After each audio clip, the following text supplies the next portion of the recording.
Hello and welcome to Operation Rise Week 6. Today we're spending our first official day on Lazarus. So this is Lazarus Part 1, Seeing the Invisible. So I'm going to lead with the bottom line here and say that lack of visible activity does not equate to lack of care.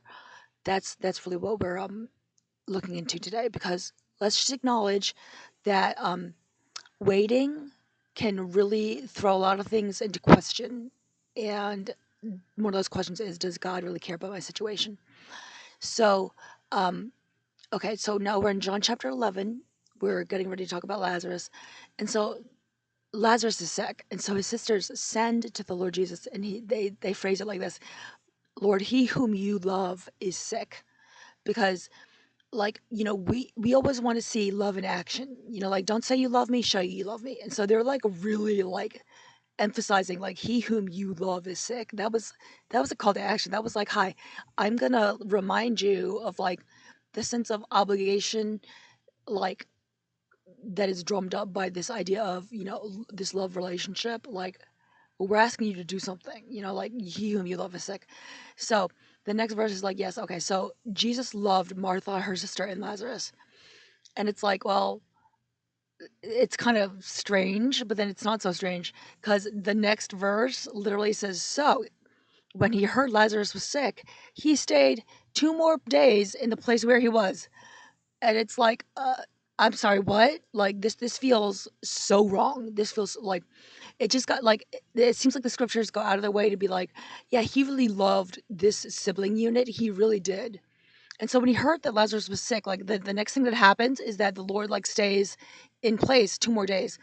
So, like, an FYI, as I understand it, like, the Lord Jesus was not far away from Bethany where they lived. I think it was Bethany. Like, he was not far away. It's not like he was in New York and the siblings were in Australia, right? Like, it wasn't even like they were on opposite coasts of Australia. It would not have been holy or arduous at all for the Lord to just get up and travel to go see Lazarus. But no, he stays in place 2 more days. Okay, so when the Lord actually gets there, Lazarus had already been in the tomb for 4 days. And it says, earlier when he got the message, the Lord was explaining this to his disciples, and he said, this sickness will not end in death. Okay, well and good. But then 10 verses later, he explains to them, he's like, Lazarus is dead. And we're like, well, I'm sorry, what? Um, I thought you said this is not going to happen. That wouldn't happen. And it's not that the Lord said that death would not happen. He said that this will not end in death. And, there's a finality to death in the human sense. Like, we understand that if somebody dies, like, death is a final thing, but not when the Lord is involved.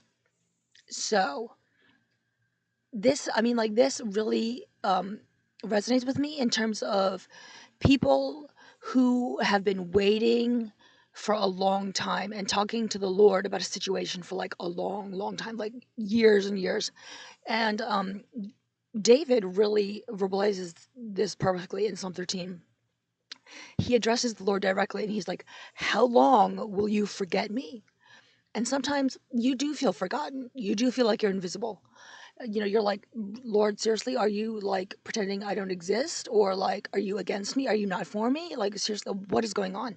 So waiting is definitely hard. But by the end of that same psalm, David comes to this conclusion. He's like, yeah, this whole situation is awful. I feel horrible. I feel like you've forgotten me. But I have trusted in your mercy.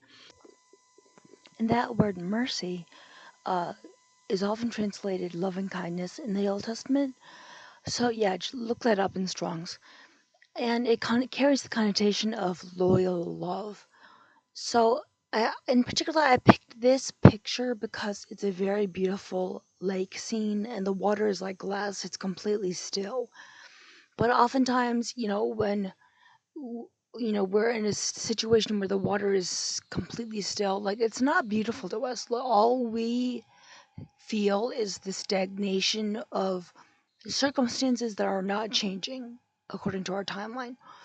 But I challenge you to imagine this picture and imagine that beneath that still surface is all this activity that you can't see. And this dovetails really nicely with the Pauline concept in Second Corinthians. This is Second Corinthians 4:18.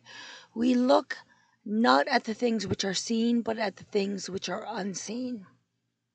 So again, if you're waiting and things are hard and you're talking to the Lord about it, that is great. Keep the communication lines open and just tell him, Lord, this feels awful. These circumstances are so hard, but I thank you that you are doing things behind the scenes and working and undertaking for me and just working on my behalf, forwarding my interests. And I pray that you would give me eyes of faith and eyes that don't just focus on the circumstances which are so hard around me, but give me eyes of faith to see the things that are unseen. And if you are waiting today, I'm praying that prayer for you.